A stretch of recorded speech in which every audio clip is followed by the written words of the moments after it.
I drove 800 miles to get to my daughter Clara's wedding. I knocked on her door at 6 o'clock in the morning, my suitcases in hand and my heart full of emotion. When she opened the door, her first reaction wasn't an embrace. She looked at me as if I were a stranger and said, "I'm sorry, Mom. I didn't know you were coming." In that moment, something inside of me broke. 71 years lived, 800 miles driven, and my own daughter was acting as if my presence were an inconvenience. But that was nothing compared to what came next. My son-in-law, Julian, appeared behind her with that phony smile that had always given me a bad feeling, and he let slip the words that would change everything forever. "She thinks $63,000 guarantees your presence here." My blood ran cold, not because of the amount I had given for her wedding, but because of the coldness with which he said it, as if I were an investor, not a mother. "My name is Eleanor. I am 71 years old, and for decades I believed that being a good mother meant giving everything without expecting anything in return. Clara is my only child. I raised her alone after her father abandoned us when she was just 8 years old. I worked double shifts. I sacrificed. I sold my car. I mortgaged my house, all so she could have the best. I paid for her college education, her first apartment, her new car. When she met Julian 3 years ago, I thought she had finally found happiness. How wrong I was. Julian turned out to be a manipulator who slowly pushed Clara away from me. At first, it was subtle comments. "Your mom is very nosy. Don't you think it's time for you to be independent? She treats you like you're a little girl." I watched as my daughter changed, as she grew colder toward me. But I thought it was part of growing up, of starting her own family. When they asked me for money for the wedding, I didn't hesitate for a second. $63,000 was practically all of my retirement savings, but it was for my daughter's happiness. "Mom, we want a perfect wedding," Clara told me with tears in her eyes. "You've always been so generous with us. I promise we'll pay you back." A lie. It was all a lie. The day I transferred the money, Julian told me, "Eleanor, since you're paying for the wedding, you'll obviously be in the front row." I thought it was a joke in poor taste. How could I not be at my own daughter's wedding? But when I arrived that morning, after driving all night, I realized that to them, I was just a walking bank account. "I didn't know you were coming," Clara repeated, without even inviting me inside. She was wearing a pink silk robe, getting ready for the most important day of her life, and I was an obstacle. Julian stepped closer and added, "Eleanor, the ceremony is very intimate. Just close family. Close family." As if I weren't her mother. As if I hadn't been the one who comforted her during nightmares, who cared for her when she was sick, who worked until I bled to give her everything she needed. "But I am your mother," I said to Clara, feeling my voice break. "I am your closest family." She looked away, clearly uncomfortable. "Mom, it's just that we already have everything organized. The seating at the church, the reception, it's all calculated." Calculated. Such a cold word to describe her wedding day. Julian took control of the conversation, as he always did. "Look, Eleanor, we really appreciate your contribution, but Clara and I decided we want a small ceremony for just our nearest and dearest. Nearest and dearest." I, who had given everything for that girl, was not part of the nearest and dearest. It was in that moment that something shifted inside me. A coldness I had never felt before spread through my entire body. I looked at Clara, searching her eyes for any trace of the child I had raised, but I only found indifference. I had raised a stranger. I had loved someone who saw me as an ATM. "I understand," I finally said, with a calmness that surprised even me. "I understand perfectly," Julian smiled, thinking he had won. Clara sighed in relief, believing the awkward moment had passed.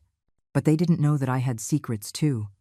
Secrets that were about to change all the rules of the game. I walked to my car with my dignity intact, but my heart in pieces. As I started the engine, I took out my phone and dialed my bank. "Good morning. I need to freeze a transfer I made 2 weeks ago." The voice on the other end of the line was professional and efficient. "Of course, ma'am. What is the reason?" "Family fraud," I replied without hesitation. In 5 minutes, the $63,000 were frozen. Clara's perfect wedding had just turned into her worst nightmare, but this was only the beginning. As I drove back into the city, my phone started ringing.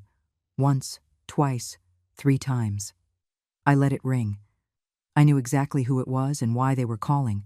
The bank notification had arrived in Clara's account. Transfer frozen by sender. I could imagine Julian's face when he found out. I could imagine the panic in my daughter's eyes when she realized her perfect wedding was falling apart. But I wasn't going to answer. Not yet. After so many years of being the mother who was always available, who always solved the problems, who always said yes, it was time for them to learn what desperation felt like. It was time for them to know what it meant to need someone and have that person not be there. I checked into the most elegant hotel in the city, not the cheap motel where I always stayed when I came to visit them. This time, I wanted luxury. I wanted to feel valued, even if it was by strangers who treated me with respect in exchange for money. The receptionist gave me a genuine smile when I checked in. "Welcome, Mrs. Eleanor. We hope you enjoy your stay." How different it was to be treated like a distinguished guest instead of a nuisance. In my room, a suite with a view of the lake, I poured myself a glass of wine and sat down to wait. I didn't have to wait long. My phone exploded with calls. First call, Clara. Second call, Julian. Third call, Clara again. Fourth call, an unknown number, probably Julian from another phone. Fifth, sixth, seventh call. I let them all go to voicemail. Finally, I decided to listen to the messages. Clara's voice sounded desperate. "Mom, please, I need to talk to you. There was an error with the bank. Call me, please." An error. How convenient to call it an error now that she needed my money. The second message was from Julian, and his tone was completely different. "Eleanor, I don't know what little game you're playing, but this is serious. We have vendors to pay, a hall reserved, guests coming from out of state. Fix this immediately." A little game. That word made me laugh. Because if this was a game, I had just changed the rules, and they didn't know I held all the winning cards. But what really shocked me was the third message, also from Julian. "Listen to me, you old woman. I don't know what's wrong with you, but if you don't fix this in the next 2 hours, you're going to regret it. Clara is crying because of you." Is that what you want? To make your own daughter suffer? Old woman. He had called me an old woman and then had the gall to blame me for Clara's suffering. That was the last straw. I picked up my phone and dialed my lawyer's number. "Stephen, it's Eleanor. I need to see you first thing tomorrow morning. It's urgent." Stephen had been my lawyer for years, ever since the divorce. He knew my entire financial situation. He knew about my properties, my investments, everything that Clara and Julian were unaware of. "What's wrong, Eleanor? You sound upset." I told him everything, every detail, every humiliation, every cruel word. When I finished, there was a long silence on the other end of the line. "Eleanor," he finally said, "are you sure you want to do this? Once we start, there's no going back." "Stephen, for 71 years I have been too good, too understanding, too generous. They have used me, manipulated me, treated me as if I were worthless. No more. I want them to know exactly who they messed with." That night, as I dined alone in the hotel's elegant restaurant, my phone continued to ring. I counted the calls, 41 in total. 41 desperate calls from 2 people who had never called me just to ask how I was. 41 calls from 2 people who only remembered me when they needed something. But the calls weren't the worst part. It was the text messages. 12 messages that went from pleading to threats in a matter of hours. Clara started with, "Mom, please call me. We can talk about this later." Then, "I don't understand why you're doing this. I thought you wanted me to be happy." And finally, "If you ruin my wedding, I will never forgive you." But it was Julian's text that truly showed me his true colors.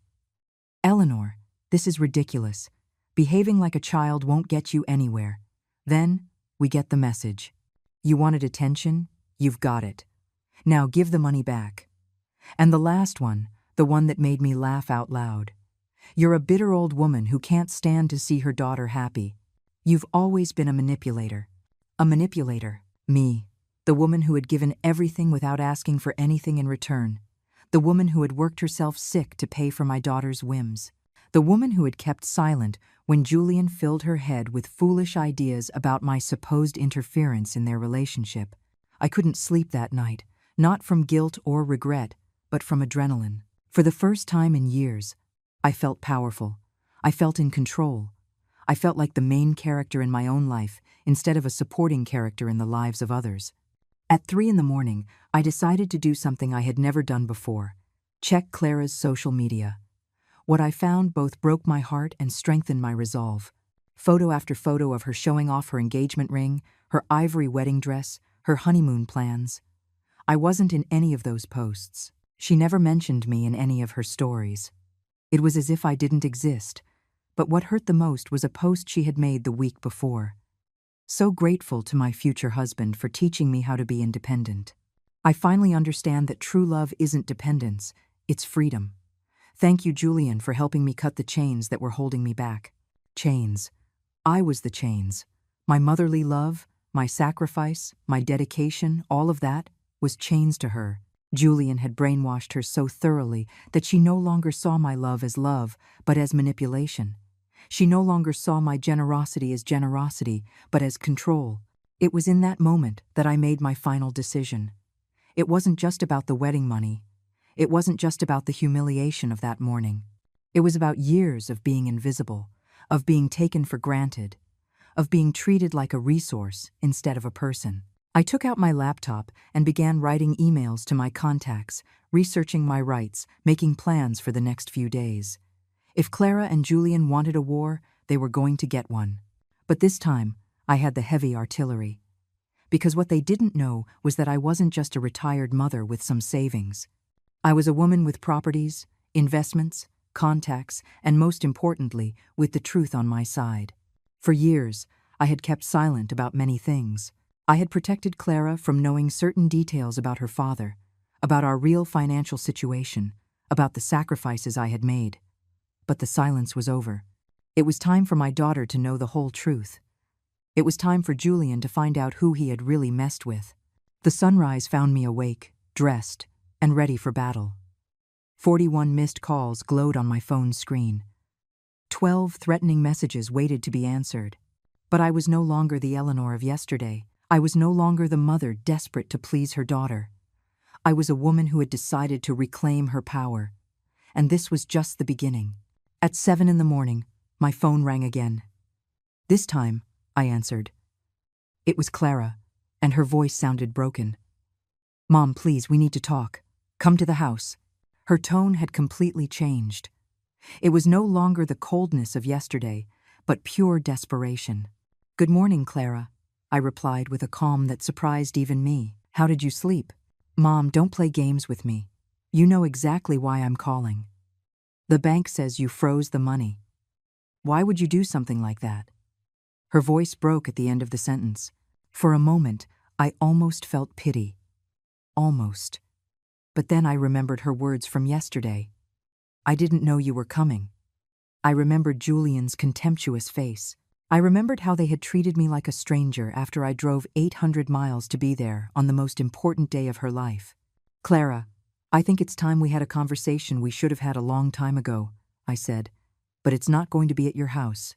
If you want to talk to me, we'll meet in the lobby of the Lakeshore Grand Hotel at 10 o'clock, and you come alone." "Alone? Why alone? Julian is my husband.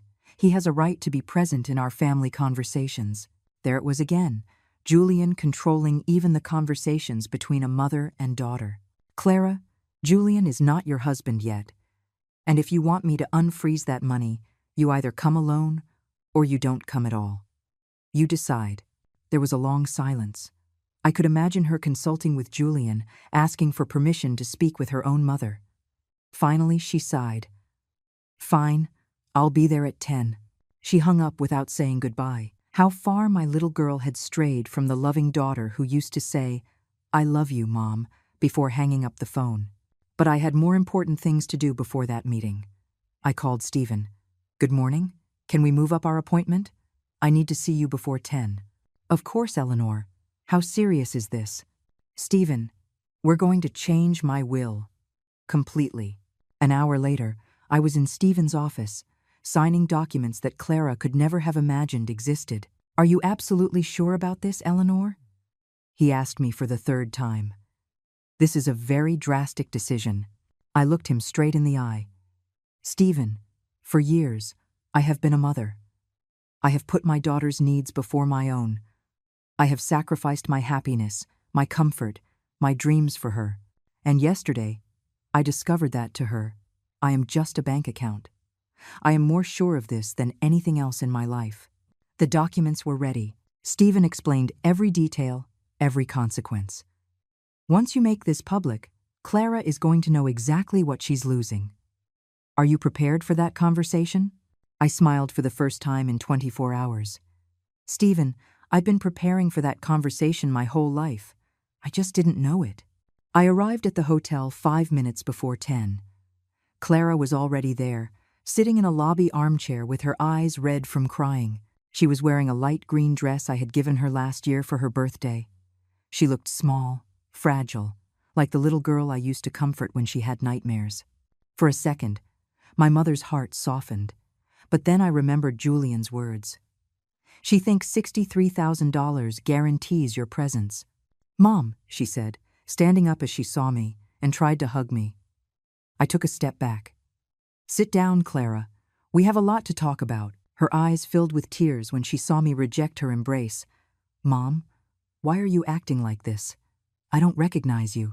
You don't recognize me? That's interesting, because I didn't recognize my daughter yesterday when she shut the door in my face. After I drove 800 miles to be at her wedding, I sat across from her, maintaining the distance. Tell me, Clara, at what point did you decide that your mother didn't deserve to be at the most important day of your life? Mom, it wasn't like that. It's just complicated. Complicated? What a convenient word to avoid taking responsibility. Julian thought it would be better to have an intimate ceremony for only the closest family. And I'm not close family. The woman who gave birth to you, who raised you alone, who worked double shifts to give you everything you needed, she's not close family? The tears started to stream down her cheeks. Of course you're close family. You're my mother. But Julian says you've always been very intense with me, that I need space to create my own family. Intense. That's the new word they found to describe my motherly love. I leaned forward. Clara, let me ask you a very simple question. Who paid for your college? You did, Mom, but who bought you your first car? You did. But who lent you the money for the apartment where you live now? You did, but I don't see what that has to do with anything. And who gave you $63,000 for your perfect wedding? Her face turned pale. You did, Mom. You've always been generous with me. That's why I don't understand why now. Why now what, Clara? Why now am I refusing to be treated like an ATM? Why now am I refusing to be invisible in my own daughter's life? You're not invisible. You're very important to me. Her voice sounded desperate. Important. Clara, yesterday, your fiancé told me that you two believed $63,000 guaranteed my presence at the wedding, as if I were a guest who had bought a ticket, as if my place in your life depended on how much money I gave you. Julian didn't mean it like that. He was just nervous about the wedding. You know how people get when they're stressed. There she was again, defending Julian, justifying the unjustifiable. Clara, do you know what the saddest part of all this is? You can't even see when someone is manipulating you anymore. Julian has brainwashed you so well that you now believe your mother's love is toxic. He hasn't brainwashed me. Julian helps me be independent. He helps me grow as a person. Independent. How ironic. Independent, Clara. You're not independent. You've gone from depending on me to depending on him. The difference is, I never made you feel guilty for needing me. That's not true. Julian truly loves me. He wants what's best for me. What's best for you, and what's best for you includes humiliating your mother on your wedding day? It includes treating me like a stranger after everything I've done for you? Clara stood up, clearly agitated. Mom, stop. I came here to ask you to unfreeze the money. The wedding is tomorrow. We have everything paid for with that money. If you don't release it, we're going to be humiliated in front of all our guests. Oh, so now you need me. Now I'm important. What a coincidence that your filial love shows up just when you need something from me. I stood up too, looking her directly in the eye. Tell me one thing, Clara. In the last 6 months, how many times did you call me just to see how I was doing? How many times did you come to visit me without asking for something? Her silence was more eloquent than any answer. Exactly. 0 times. The only time you talk to me is when you need something. Money, favors, for me to watch your dog when you go on trips. But you never call just because you miss your mother. That's not true. I love you, Mom. You love me? Really? Then tell me, when was the last time you said I love you without it being attached to a request for money? Again, the silence. Another nail in the coffin. Clara, I'm going to tell you something I've never told you. Something I've kept secret all these years because I wanted to protect you. Her eyes widened with curiosity and fear.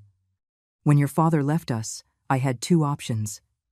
I could have gone with him, as he asked, and left you with my sister. Or I could stay with you and raise you by myself. Dad asked you to go with him? Her voice was barely a whisper.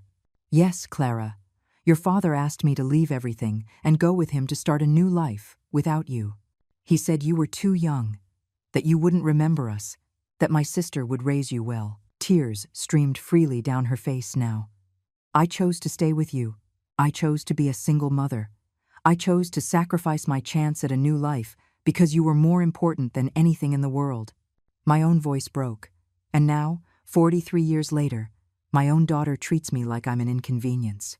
Mom, I didn't know. No, Clara, you didn't know because you never asked. You were never interested in how much it cost to raise you alone. You were never interested in how many nights I stayed up wondering if I was doing the right thing. You were never interested in the fact that I turned down 3 marriage proposals because no man was ever going to be more important than my daughter. The hotel lobby had become our stage of pain. Other guests glanced at us discreetly, but I no longer cared. This conversation had to happen. Do you know what the most painful part of all this is, Clara? You've become the very thing I tried to prevent. You've become someone who abandons their family when they no longer need them. Clara collapsed into the armchair, sobbing uncontrollably. Mom, I didn't want to hurt you. It was never my intention. It's just that Julian says, Enough, I shouted, and the entire lobby turned to look at us. Enough of, Julian says. Julian thinks. Julian's opinion. Where is Clara in all of this? Where is my daughter who had a mind of her own? I don't know what to say. Her voice was that of a lost child. Julian helps me see things differently. He says you've been very controlling, that you never let me grow up. Controlling. There was that word again. Clara, tell me something. When have I controlled you?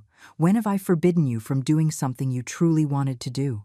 Well, you always had an opinion about my boyfriends. An opinion, not a prohibition. Remember David? That boy who hit you in college. Do you remember what I told you? Her eyes filled with recognition. You told me that no man had the right to lay a hand on me. Exactly. And was that control? Or was that a mother's protection? It was protection, she admitted in a low voice. And what about Evan, the one who cheated on you with your best friend? Do you remember what I told you? You told me I deserved someone who respected me. And was that control? Or was that love? Silence. So, explain to me how Julian has convinced you that my love is control and his manipulation is freedom. Clara fell silent, processing my words. I could see the confusion in her eyes, the internal struggle between what she felt and what she had been taught to think. Mom, Julian doesn't manipulate me. He loves me. He loves you, Clara? A man who loves you doesn't push you away from your mother. A man who loves you doesn't make you choose between him and your family. A man who loves you doesn't convince you to treat the person who has loved you most in your life poorly. But he says I need to be independent. Clara, look around you. Look at this luxurious hotel where I'm staying. Do you think a dependent woman can afford this? Do you think a woman with no resources can freeze $63,000 as if it were pocket change? Her eyes widened in surprise.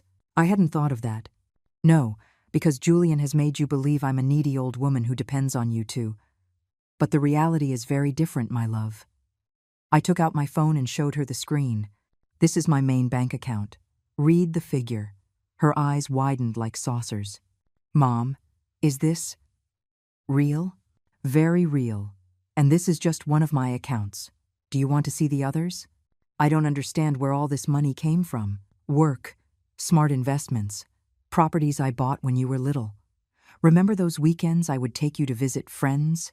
I was actually looking at properties, making investments, building a future for both of us.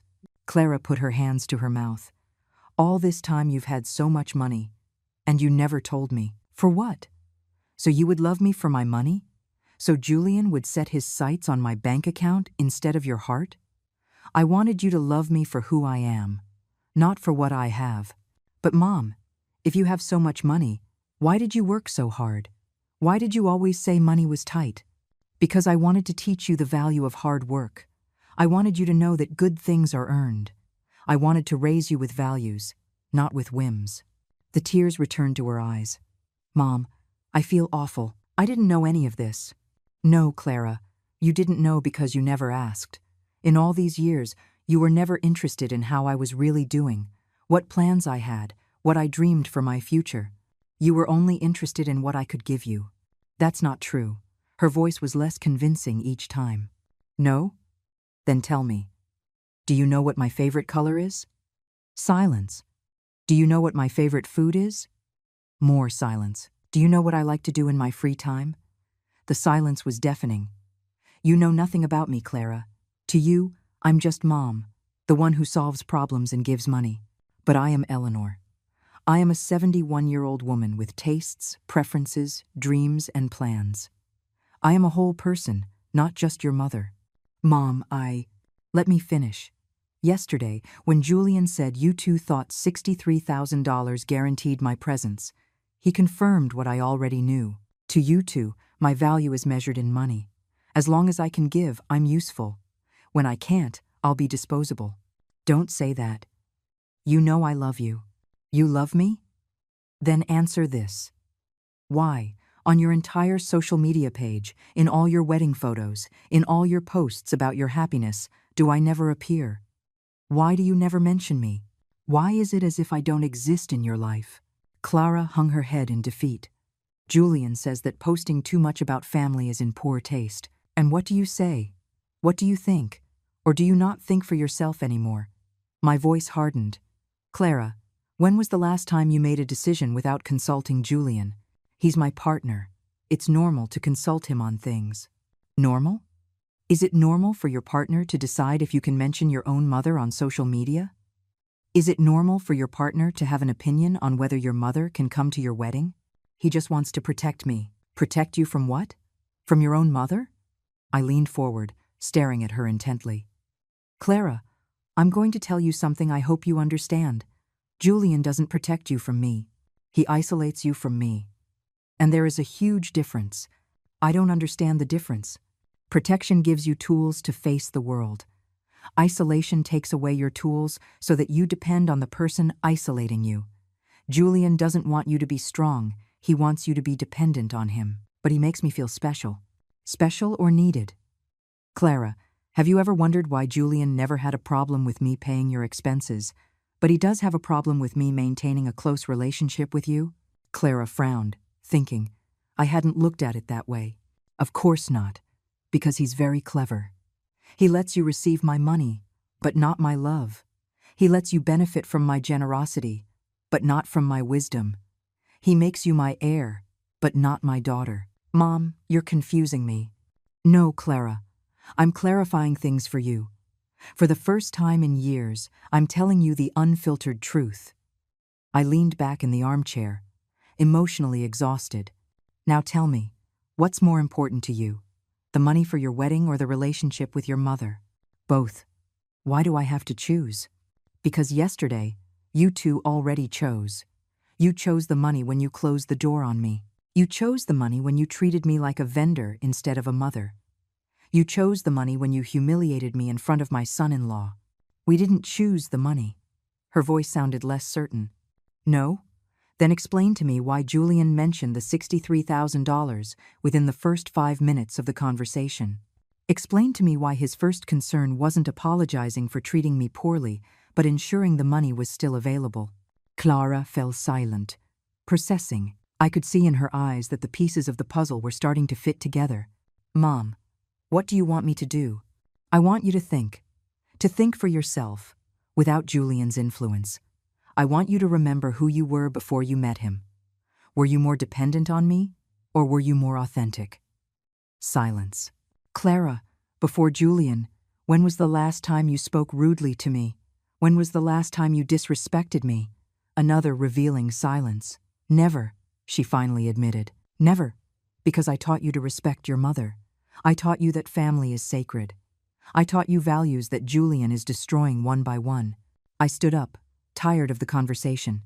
Clara, I'm going to give you 24 hours to decide what's more important to you. If by this time tomorrow you haven't made a decision, I will make one for you, and I assure you, you won't like my decision. What decision, Mom? What are you going to do? That depends on you.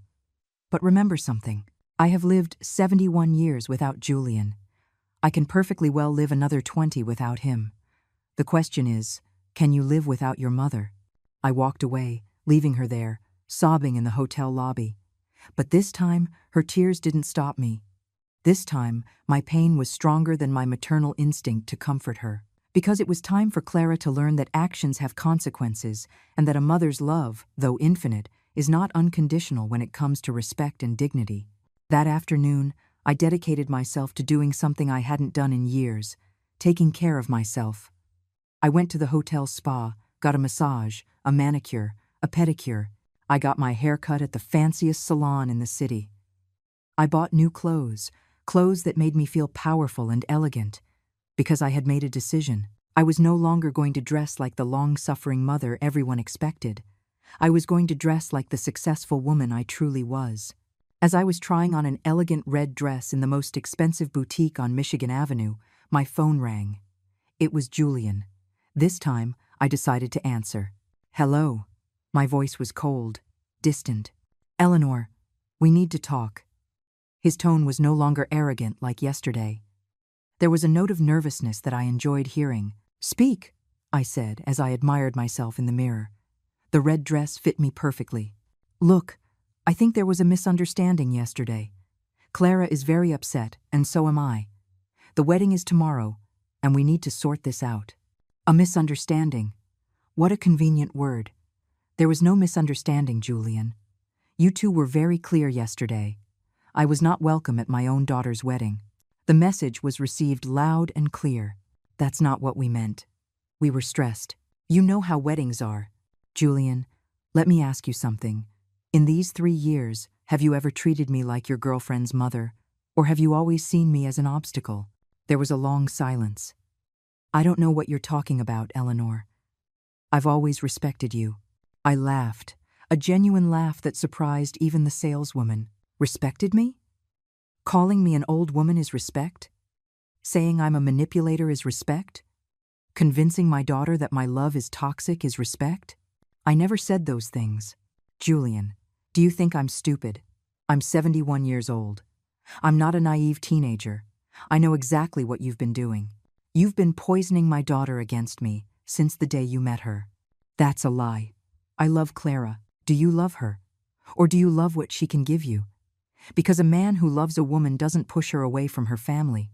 A man who loves a woman helps her be a better daughter, not a worse one. Clara is an adult who can make her own decisions. Her own decisions? Julian, Clara hasn't made a decision of her own since she met you. Everything she thinks, everything she feels, everything she decides, first goes through your filter. I signaled to the saleswoman to wrap up the red dress. I was taking it. Eleanor, we didn't call to argue about our relationship. We called to ask you to release the wedding funds. Ah, there's the truth. You didn't call to apologize for treating me poorly. You didn't call because you realized you made a mistake. You called for the money. The wedding is tomorrow. We have commitments, vendors to pay. We can't cancel everything at the last minute. And that's my problem? You two decided I wasn't important enough to be at the wedding. Now I'm deciding your wedding isn't important enough for my money. You're being very cruel, Eleanor. Do you really want to ruin your own daughter's wedding? Cruel. That word stopped me in my tracks. Julian, do you know what's cruel? Cruel is raising a daughter alone for 43 years and having her shut the door in your face on her wedding day. Cruel is working yourself sick to give your daughter everything and having her treat you like a stranger. Cruel is loving unconditionally and receiving contempt in return. But the money is already committed. People are coming from out of town. It will be a public humiliation. Exactly. It will be a public humiliation. Like the humiliation you put me through yesterday when you treated me as if I were an intruder in my own daughter's life. Eleanor, be reasonable. We can fix this. You can come to the wedding. We'll save a special seat for you. A special seat. After paying $63,000, they were offering me a special seat as if it were charity. A special seat. Like what? In the back row? In the kitchen? Or maybe standing outside watching the cars? My voice grew harder with each word. Don't offer me crumbs after you've taken the whole banquet. Fine, fine. Front row, next to Clara's parents. Julian, I am Clara's mother. I don't need to be next to the parents. I am the closest family she has, or at least I was, until you brainwashed her. Eleanor, tell me what you want. What do you need to release the money? There it was, the million-dollar question. Literally. What I want, Julian, is for my daughter to remember who her mother is. What I want is for her to understand that respect can't be bought with money. What I want is for her to learn that actions have consequences. And how do we do that? Very simple. I want Clara to come to my hotel tonight, alone, without you. And I want her to apologize to me, not for the money, but for disrespecting me. And I want her to promise me that she will never again let anyone push her away from her mother. That's emotional blackmail. Emotional blackmail? Julian, do you know what emotional blackmail is? It's convincing a daughter that her mother is toxic so you can control her better. It's making a woman feel guilty for loving her family. It's using love as a weapon of manipulation. I have never done that. No? Then explain to me why Clara, who used to call me every day, now only calls when she needs money. Explain to me why Clara, who used to visit every weekend, now comes once a month if I'm lucky. That's normal when people get married. Priorities change. Priorities change, Julian. But family love doesn't disappear, unless someone is actively working to destroy it. I hung up the phone without giving him a chance to respond. I was tired of his justifications, his manipulations, his arrogance. But most of all, I was tired of being treated like I was the problem when I was clearly the victim. That night, as I dined alone in the hotel restaurant, I reflected on the whole situation. For the first time in years, I felt free. Free from the constant worry of pleasing Clara, free from the anxiety of doing something wrong that might push her away, free from walking on eggshells so as not to upset Julian, because I had understood something fundamental. I hadn't lost my daughter. My daughter had lost herself. And until she found herself again, until she remembered who she was before Julian, there was no relationship to save. My phone vibrated with a text message. It was Clara. Mom, Julian told me about your conversation. I'm coming to see you tonight. We need to talk. For the first time in 24 hours, I genuinely smiled. Maybe, just maybe, my daughter was starting to wake up. But I was no longer the desperate mother willing to accept any crumb of attention. I was a woman who knew her worth, and who was not going to accept anything less than the respect she deserved. The war was just beginning, and this time I had all the weapons. Clara arrived at my suite at 8 o'clock in the evening. When I opened the door, her appearance surprised me. Her eyes were swollen from crying, her hair was disheveled, and she was wearing the same wrinkled clothes from the morning. She looked destroyed, but for the first time in years, she had come alone. Come in, I said, remaining composed. She entered slowly, looking at the elegant suite in awe. Mom, this place is incredible. Yes, it island. When you value yourself, you treat yourself as you deserve, I replied, pouring 2 glasses of wine. Do you want one? Yes, please. I need something to calm my nerves. She took the glass with trembling hands. Mom, I've been thinking all day about our conversation this morning, and I think you were right about a lot of things. About a lot of things? No, Clara. I was right about everything. My voice was firm, but not cruel. The question is whether you're ready to admit it. She sat on the sofa, burying her head in her hands. I don't know what's wrong with me, Mom. It's like I've lost the connection to myself. You didn't lose it, my love. It was taken from you. I sat across from her, studying her face. Tell me something, Clara. When was the last time you made an important decision without consulting Julian? She looked up, confused. I don't understand the question. It's very simple. When was the last time you said, "This is what I want," regardless of his opinion? Clara thought for a long time. I don't remember. Exactly. Because for 3 years, you haven't been you. You've been the version of you that Julian needs you to be. But he loves me. He tells me I'm perfect for him. Clara, have you ever wondered why you're perfect for him? Is it because he truly knows and accepts you for who you are? Or is it because you've molded your personality to fit what he wants? The tears started to run down her cheeks again. Mom, I'm so confused. Julian says he's helping me grow, but you say he's controlling me. I don't know who to believe. Don't believe anyone, Clara. Believe yourself. Listen to your heart, not to outside voices. But how do I do that? I don't even know what my own voice is anymore. Let's start with something simple. Tell me, did you really want such a big, expensive wedding? Clara frowned. Actually, I always dreamed of something more intimate. A small ceremony on the beach with close family. And why wasn't it like that? Because Julian says a wedding is the most important event in a woman's life, that we have to celebrate it in a big way so everyone can see how happy we are. Everyone who, Clara? Who cares so much about being impressed? His friends, his work colleagues, his family. She stopped talking suddenly, as if she had just realized something. Mom, I just realized I didn't mention my friends or my family. Exactly. This wedding isn't for you, Clara. It's for him. But I agreed. I said yes. Of course you said yes. Julian is very clever. He didn't force you directly. He convinced you it was your idea. I stood up and walked to the window. Clara, do you remember what you were like before you met him? You were more spontaneous, more joyful, more yourself. Yes. Her voice was barely a whisper.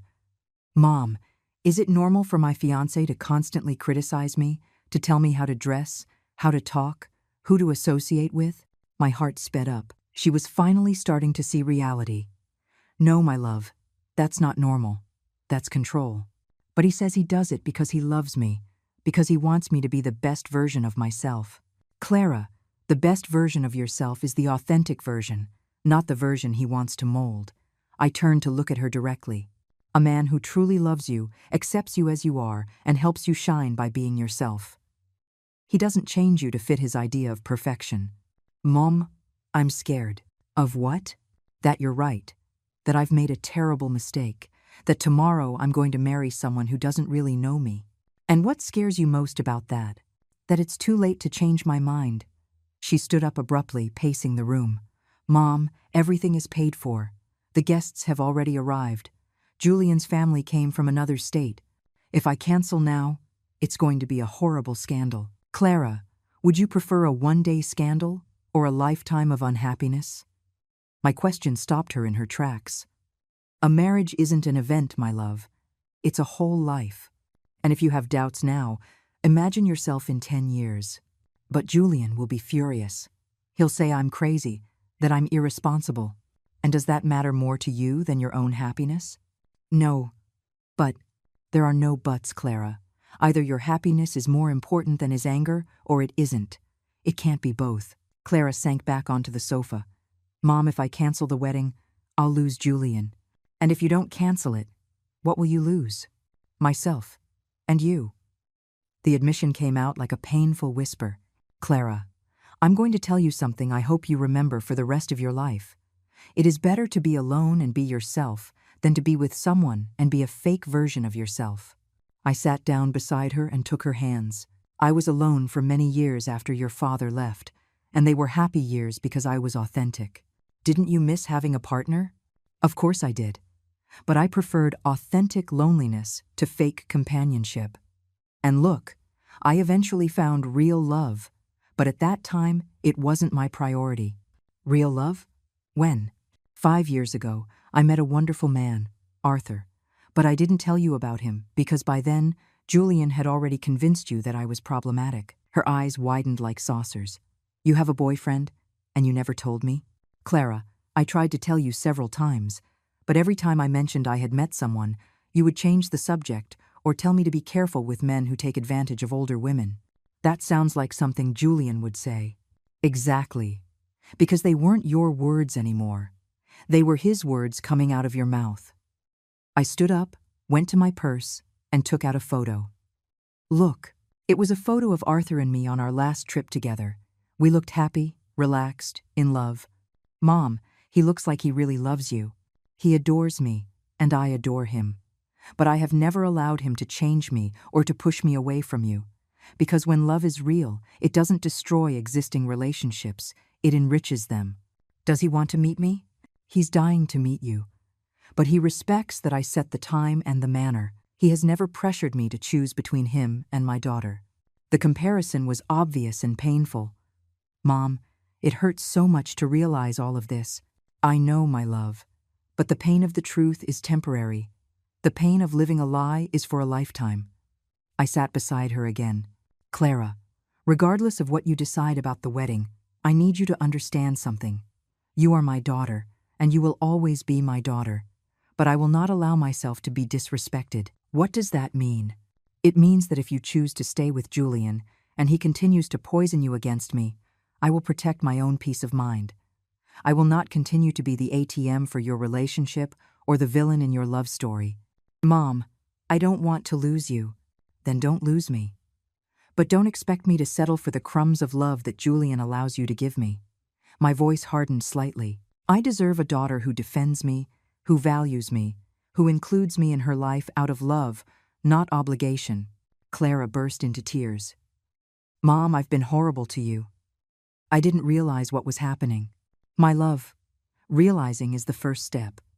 Now the question is, what are you going to do with this new information? Clara cried in my arms for 20 minutes. They were not tears of manipulation or self-pity. They were tears of recognition, of genuine pain for having lost herself. When she finally calmed down, she looked at me with the clearest eyes I had seen in years. Mom, I'm going to cancel the wedding. Her words surprised me, though it was what I had hoped to hear. Are you sure? It's a very big decision. I'm sure. I can't marry someone who has pushed me away from the most important person in my life. I can't marry someone who makes me doubt my own mother. Clara, only cancel the wedding if you truly don't want to marry him. Don't cancel it for me. It's not for you, Mom. It's for me. I've realized I've been living the life he wants, not the life I want. She stood up from the sofa with determination. I'm going home right now, and I'm going to tell him I'm not getting married tomorrow. Do you want me to come with you? I have to do this alone, but I need to know that when I walk out of there, I'll have a place to go. You will always have a place with me, my love. Always. I hugged her tightly. But Clara, be prepared. Julian is not going to take this well. He's going to try to manipulate you into changing your mind. I know. But I'm not going to fall for his games anymore. She took my face in her hands. Mom, forgive me for being so blind. Forgive me for doubting your love. Forgive me for letting someone convince me that you were the problem. You're already forgiven, my love. The only thing that matters is that you've come to your senses. I walked her to the door. Call me as soon as you're done talking to him. No matter the hour. After Clara left, I sat on the balcony of my suite with a glass of wine, waiting. I knew the conversation with Julian wouldn't be easy. I knew he would use all his manipulative weapons to make her change her mind. But I also knew that my daughter had awakened. And an awakened woman is very difficult to put back to sleep. My phone rang at 11 o'clock at night. It was Clara, and she sounded agitated. Mom, I'm in my car outside the house. Julian is furious. He screamed horrible things at me. What kind of things? He said I'm crazy, that you brainwashed me, that I'm an irresponsible person who doesn't understand the consequences of her actions. And what did you say to him? I told him that for the first time in 3 years, I'm thinking clearly, that I realized he had pushed me away from you and from myself. He went crazy. Mom, I've never seen him like that. Did he hurt you? Not physically, but... Her voice broke. Mom, he said that if I leave him now, he'll ruin my life, that he'll tell everyone I'm an unstable lunatic, that he'll make me lose my job. Your job? What does your job have to do with this? He knows my boss. He said he'll tell him I'm an unreliable person, that I can't be depended on for anything important. Clara. That's called blackmail, and it confirms everything I told you about him. I know. But I'm scared. What if he follows through on his threats? My love, a man who threatens you to stay with him doesn't love you. He possesses you. And possession is not love. Mom, can I come to the hotel? I don't want to go back into the house. Of course. Come immediately. 20 minutes later, Clara arrived at my suite with a small suitcase. She looked pale but determined. I just packed the essentials. I'll come back for the rest of my things tomorrow when he's not there. How did he take the news of the cancellation? At first, he tried to convince me it was just pre-wedding jitters. Then he got angry and started screaming at me. Finally, when he saw I wasn't going to change my mind, he became cold and calculating. That's when he made the threats. Clara, that shift in strategy is typical of manipulators. First, they try to persuade you, then they intimidate you, and finally, they threaten you. I sat on the bed next to her. How are you feeling? Scared, but relieved. It's like I've woken up from a nightmare. And what are you going to do tomorrow? The guests will be arriving, expecting a wedding. I've already thought about that. I'm going to go to the church early and explain personally to the closest family members. For the rest, we'll put a sign at the entrance. A sign? Yes. It will say, "The wedding has been canceled by the bride's decision. We apologize for the inconvenience." Simple and direct. I was surprised by her resolve. And Julian? Julian can do whatever he wants. He can make up whatever stories he can think of. The people who truly know me will know I'm not crazy. Clara, I am so proud of you. I know this isn't easy. No, it's not easy. But Mom, for the first time in years, I feel like myself. And do you know the best part of all this? What's that? That I don't have to ask anyone for permission to be who I am. That night, Clara slept in the second bedroom of my suite. But before we went to bed, we did something we hadn't done in years. We stayed up late talking, not about problems or drama, but about dreams, plans, happy memories. For the first time in a long time, my daughter was my daughter again. Mom, will you tell me more about Arthur? Do you really want to know? Yes. I want to know your life, not just be a part of it.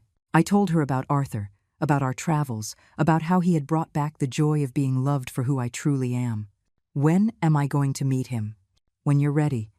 No pressure, no hidden agenda. Only when you feel you want to meet the man who makes your mother happy.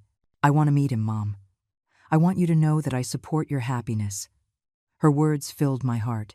Clara, there's something else I want to tell you. Something about your financial future. What do you mean? Tomorrow, we're going to see Stephen. I'm going to change my will again. Everything I have will be yours, but with conditions. What conditions? That you never allow anyone to manipulate you using my money. That you use that inheritance to be independent, not to buy love. And that if you ever have children, you teach them the value of family respect. Mom, I don't need your money to love you. I know, my love, but I want you to have it so you never have to depend on anyone. So you never have to endure mistreatment out of financial necessity. That happened to you, with my father. Yes. That's why it's so important to me that you are financially independent. When we finally went to sleep, for the first time in years, I lay down without the constant anxiety about my relationship with Clara. I had gotten my daughter back, not just physically, but emotionally. I had won the most important war of my life, the war for my daughter's soul. But I knew Julian wouldn't stand by idly. A man like him doesn't accept defeat easily. Tomorrow would be a difficult day, but I wouldn't have to face it alone. My daughter was on my side again. The day that should have been the wedding dawned gray and rainy. Clara woke up early, more determined than ever. Mom, I want to go to the church before Julian gets there. I need to speak with Father Alexander and the relatives who have already arrived. Do you want me to come with you? No. I have to do this alone, too. But I need to ask you for a favor. Anything you need. Can you unfreeze the money? Not for the wedding, but to pay back the vendors who are not at fault. It would be unfair for them to lose their money because of my decisions. I felt so proud in that moment. My daughter had regained not only her authenticity, but also her sense of justice. Of course. As soon as the bank opens, I'll make the transfer. Thank you, Mom. Now I understand it was never about the money. It was about respect. Clara left at 8 in the morning. I stayed at the hotel, waiting for news and preparing for what I knew was coming. Julian's revenge. I didn't have to wait long. At 10 in the morning, my phone began to ring with unknown numbers. First call, Eleanor? This is Letitia, Julian's sister. What have you done to Clara? She's acting like a crazy person. Second call, this is Beatrice, Julian's mother. We demand an explanation. You have ruined my son's life. Third call, Eleanor. This is David, the best man. This is a scandal. How could you let Clara do this? I answered every call with the same response. Julian knows exactly why Clara made this decision. If you want answers, ask him, because I knew Julian had told them his version of events, where I was the manipulative villain who had destroyed their happiness. But the call that truly surprised me was from a number I didn't recognize. Mrs. Eleanor? This is Ivan, a reporter from the local news channel. We have information that the Julian-Clara wedding was canceled at the last minute due to family interference. Could you give us your version of events? There it was. Julian had called the press. He wanted to turn this into a public scandal, to pressure Clara into going back to him. I have no comment for the press, I replied and hung up. But I knew this was only the beginning. Clara returned to the hotel at noon, exhausted but at peace. How did it go? Better than I expected. Father Alexander was very understanding. He said he'd rather have a canceled wedding than an unhappy marriage. And our relatives, most of them understood. Some were upset, but when I explained that I had serious doubts about the relationship, they said I did the right thing. And Julian? He arrived as I was finishing, explaining the situation. He made a terrible scene, screaming that you had brainwashed me, that I was hysterical, that he had invested 3 years of his life in me. How did people react? Mom, that's when I realized that a lot of people already knew what Julian was really like. His own aunt told me afterward. Clara, my nephew has always been controlling. I'm glad you realized it before the marriage. Really? Yes. Apparently, it was no secret to anyone except me. But the conversation was interrupted when Clara's phone began to ring insistently. It was Julian. She hesitated before answering. Put it on speaker, I suggested. I want to hear what he has to say now that his plan has been ruined. Clara, thank God you answered. Listen, we can fix this. I know your mother filled your head with silly ideas, but we can get past it. His voice sounded desperate. Julian, they're not silly ideas. They are things I should have seen a long time ago. Clara, love, you're confused. Your mother is jealous of our relationship. She can't stand that you're happy without her. There he was again, trying to sow doubt. Julian, my mother isn't jealous. She's concerned, and she was right to be. Concerned about what? I love you, Clara. I've given you everything. No, Julian. You've taken everything from me. My personality, my relationship with my mother, my self-confidence. That's not love. That's a lie. I've helped you grow, to mature. Mature? Does maturing mean being isolated from my family? Does it mean doubting my own feelings? Does it mean needing your approval for everything? Clara's voice grew firmer with each word. Julian, you made me believe my mother was the problem when the problem was you. Clara, don't do this to me. Think of everything we've built together. What have we built, Julian? A relationship where you decide everything and I obey. That's not building, that's controlling. But I love you. Doesn't that count for anything? If you truly loved me, you would never have pushed me away from my mother. If you truly loved me, you would have helped me be a better daughter, not a worse one. Clara looked at me as she spoke, and I saw in her eyes a strength she had lost years ago. Julian, this is over. Don't call me anymore. Wait, what if we talk to your mother? What if we make peace? We can start over. It was incredible how he now wanted to include me once he realized he had underestimated me. No, Julian, there's no going back. And let me tell you something. My mother was right about you from the very beginning. It's a shame I was too blind to see it. Clara, if you leave me, you'll regret it. No one will ever love you like I do. I hope you're right. I hope no one ever loves me like you do, because your love was killing me from the inside. And she hung up. Immediately, her phone began to ring again, and again and again. Block him, I said. You've had the conversation you needed to have. Now he will try to exhaust you with calls until you answer.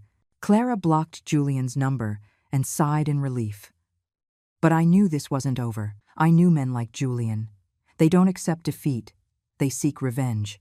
And sure enough, an hour later, his next strategy began. Social media. Clara received screenshots from her friends. Julian had posted on Facebook. After 3 years together, my fiancé decided to cancel our wedding on the day itself because her mother convinced her I was a bad person. It's sad to see how family manipulation can destroy true love. Mom, he's trying to make me look like a manipulated lunatic. I know, my love. It was predictable. What are you going to do? Respond publicly? Number. Never get into public wars with manipulators. They are experts at playing the victim, but I am going to do something. What are you going to do? I'm going to tell the world who Eleanor really is, and who my daughter is. If Julian wants a media war, he's going to get one, but not with the weapons he expects. I turned to my laptop with determination. Clara, do you trust me? Completely, Mom. It was time for Julian to learn that he had completely underestimated his opponent. I was not just a concerned mother. I was an intelligent woman, with resources, with contacts, and with the truth on my side. The real war was just beginning. That afternoon, I opened my laptop and created something I never thought I would. A social media account. But not just any account. An account where I would tell my full story, with proof, with dates, with everything. If Julian wanted to play dirty, I was going to teach him how it's done when you have 71 years of experience. Mom, are you sure about this? Clara watched me type my first post nervously. My love, my whole life I have stayed silent when I've been attacked. I have been the polite lady who doesn't make a scene. But Julian touched my daughter, and I don't forgive anyone for that. My first post was simple but powerful. My name is Eleanor. I am 71 years old, and yesterday my daughter canceled her wedding. Her ex-fiancé is claiming I manipulated her. This is my real story, with proof. I attached a photo of myself at the hotel, elegant and dignified, and another photo of Clara and me embracing. In 2 hours, the post had 1,000 shares. In 4 hours, 3,000. People were intrigued. Comments of support started pouring in. Mrs. Eleanor, tell us the truth. Mothers always know. Respect to women who defend their daughters. My second post was more direct. Julian says I manipulated my daughter. Let me show you the last conversations we had before she decided to cancel the wedding. I posted screenshots of his threatening messages, his insults, his blackmail attempts. Does this seem like the behavior of a man in love? The effect was immediate. The comments grew more intense. That man is an abuser. Good thing Clara realized in time. Julian is a classic manipulator. The narrative was changing. But my most powerful post was the third one. Julian says I ruined his life. I didn't ruin anything. I just stopped financing his show. I posted a screenshot of the $63,000 transfer I had made for the wedding, and another screenshot of when I froze it. A man who truly loves does not measure that love in money. That's when things went viral. Thousands of women began to share their own stories of financial manipulation. Mothers who had gone through similar situations, daughters who recognized the patterns of control. My story had become a symbol for something bigger. Clara was astonished. Mom, you have 50,000 followers in one day. I know, my love. Because there are many women who have lived this. I just put into words what many have felt. And Julian? Julian is desperate. Look, my daughter's ex-fiancé had started to respond aggressively on social media, but every response made him look worse.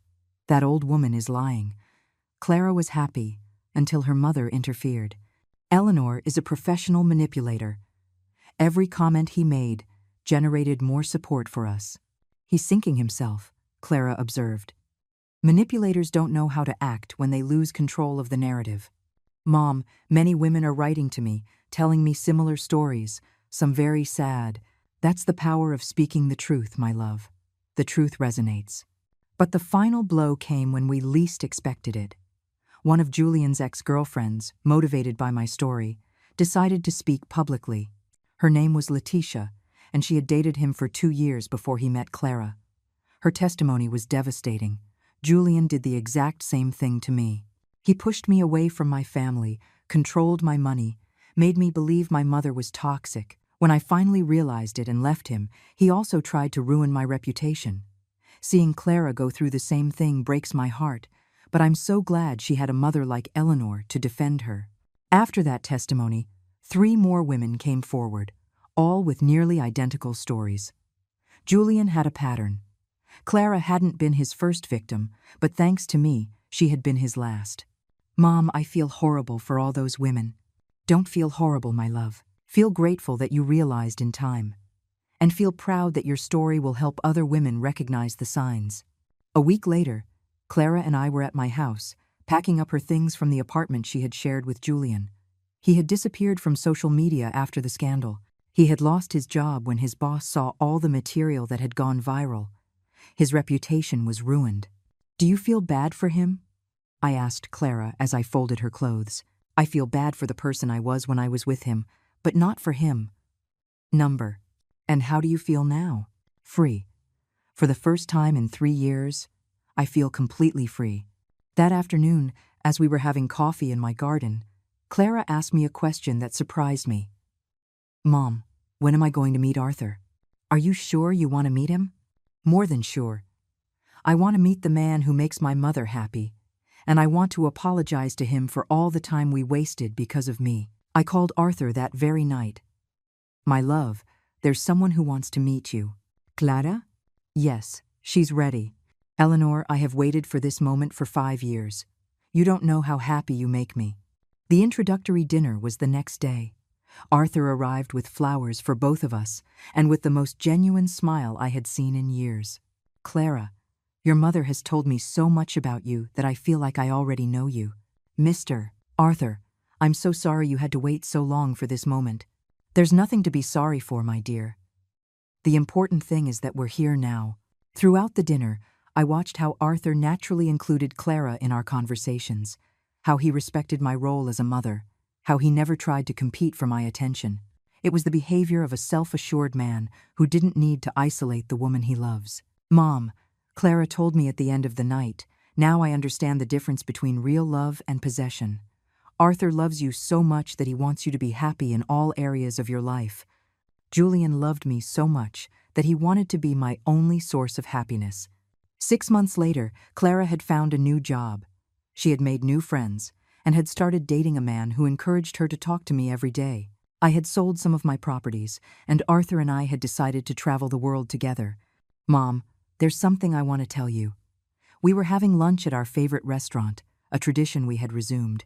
Tell me, my love, I want to thank you for being strong enough to fight for me, even when I was against you. Clara, that's the difference between a mother and a manipulator. A mother fights for her child's well-being, even when it's hard. A manipulator fights for control, no matter the cost. Do you know what I admire most about all of this? What's that? That you never once said, I told you so. You never made me feel stupid for falling for Julian's manipulation. You just helped me get back up, because my goal was never to be right, my love. My goal was always to have you back. That night, as I was having dinner with Arthur in our apartment, he told me something I will never forget.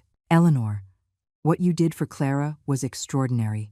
Not many mothers would have the courage to risk their relationship with their daughter to save her from herself. Do you know what I learned from all of this, Arthur? What's that? That true love sometimes requires being brave. It requires saying no when everyone expects you to say yes. It requires standing up for what's right, even if it makes you look like the villain. And do you regret anything? Only one thing. That it took me so long to realize that I shouldn't have to apologize for loving fiercely. For years, I thought my motherly love was too much. Now I know that my motherly love was exactly what Clara needed to save herself. I don't regret driving 800 miles for a wedding I wasn't welcome at. I don't regret freezing $63,000. I don't regret fighting for my daughter when she couldn't fight for herself, because I learned that kindness should never be practiced at the expense of self-respect, and that a mother who knows her value raises a daughter who knows hers.